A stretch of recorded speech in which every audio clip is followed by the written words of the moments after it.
We had an excellent vetting process. We would do drug testing, and by the time I got there, of course, they had the biometrics and things like that.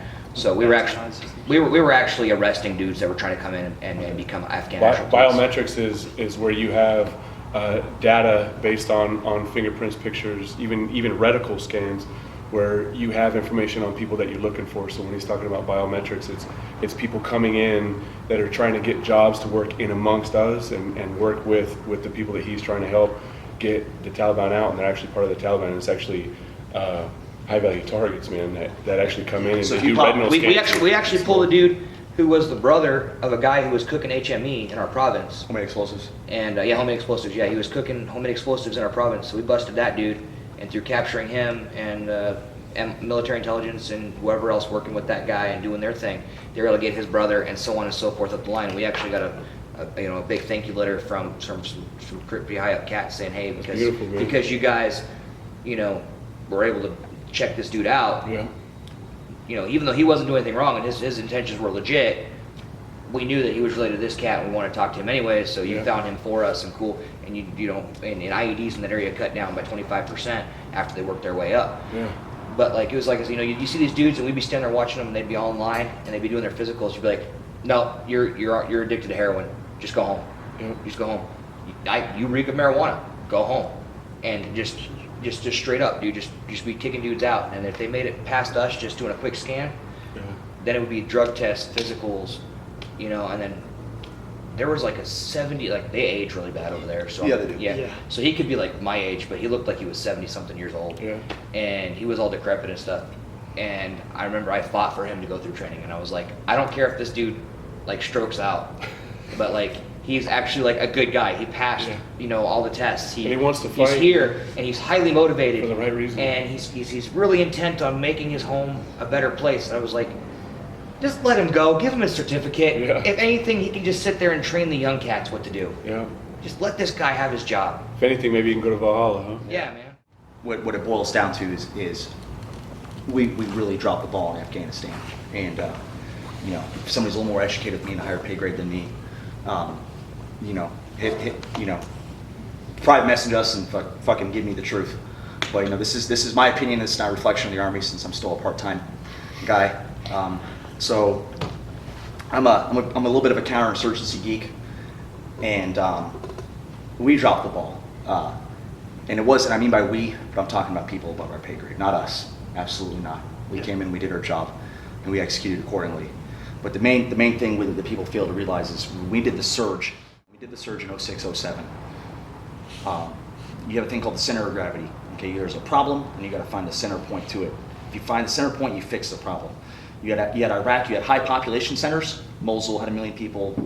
Baghdad, Iraq had a couple million people. So if you control the population, you win the war.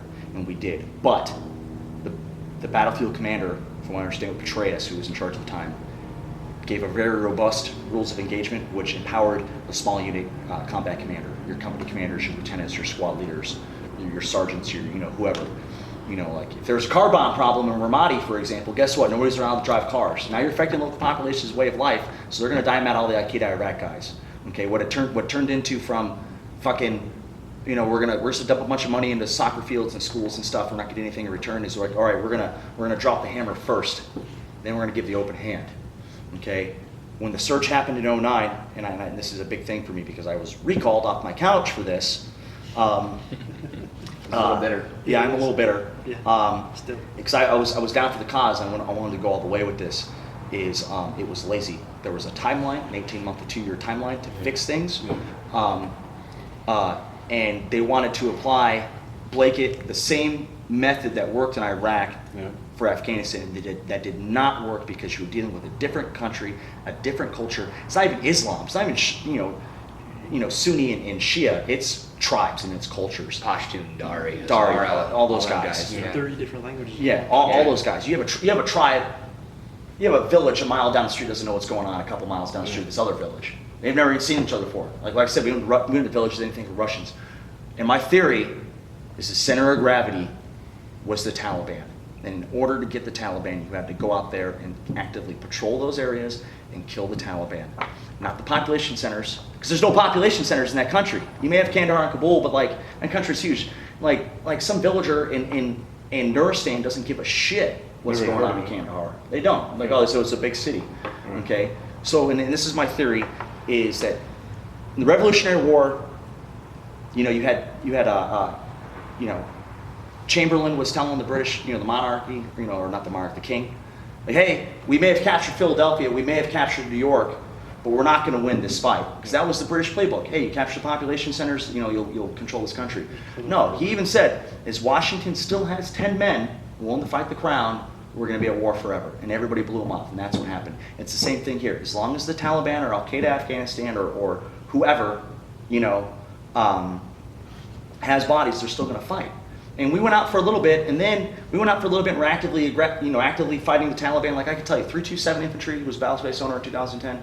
You know, no slack battalion.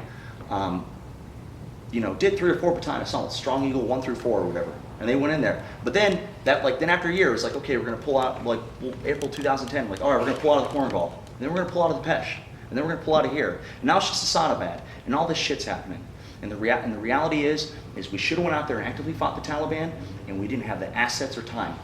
Like we are the greatest land power on the face of this earth, and we didn't even have enough helicopters to ferry troops to and from, like in Iraq. Like, why am I on a contract Canadian helicopter flying to Jalalabad? We didn't have helicopters. We had 2 brigades of rotary wing aviation in the whole theater, and that isn't enough. Like, you got to actively put infantry rifle platoons out there and give them constant resupply, like Vietnam, constantly get them out there. Basically, if you're going to go all the way and cross the Rubicon River to go into Rome, you go all the fucking way. You don't stop midstream. You don't. You And that's watch what that happened. through anywhere in history. And we Even stopped. even from Iraq to try to take Iran. Iraq could have taken Iran if fucking Saddam wouldn't have stopped. It's the same fucking Yeah. thing. He went to a certain amount of spot and he fucking gained some foothold and he stopped. And it's the same thing. I mean, I could list a million fucking. World War different I is a huge historical- example of that, dude. As soon as the Germans took a bridge, they would stop. Well, that would give the French and the English time to rebuild, retroop, and you know, and then that's when you go into trench warfare and shit gets real ugly. And it bothers me because we put all these men and treasure into this surge for 2-3 years, and it was half-assed.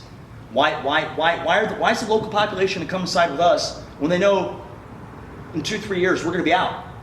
There's no incentive for them to want to come talk to us. Like you look at like just all the wazoo shit that happened in like from 2009 until recently. Like you had Cop Keating with 4th ID, it was a CAV platoon, like 30-40 Yeah. guys got overrun by 450 Taliban, a battalion-sized element. Yeah. You know, you had like places like the Ranch House, the 173rd getting overrun, Vehicle Patrol Base one not. You know, Purtle King getting overrun. Like my buddies down in Logman platoon, my recall buddies down in Logman Province got hit by like 120 guys. Why in the fuck is a platoon taking on a rifle company of Taliban? That shouldn't be happening. And we didn't go all the way. Okay, I'm gonna give it to you. Obviously, I'm a little salty about little this. heated. Yeah. Yeah, it's all right. Yeah. It's all right. Yeah. That's why we're here, baby. Yeah. Yeah, I think we nailed it, man, on all sides. Yeah. On all sides. So here's to you guys. Yeah. I love you. Thanks for showing up today, guys. Love We'll, you. see you guys next time.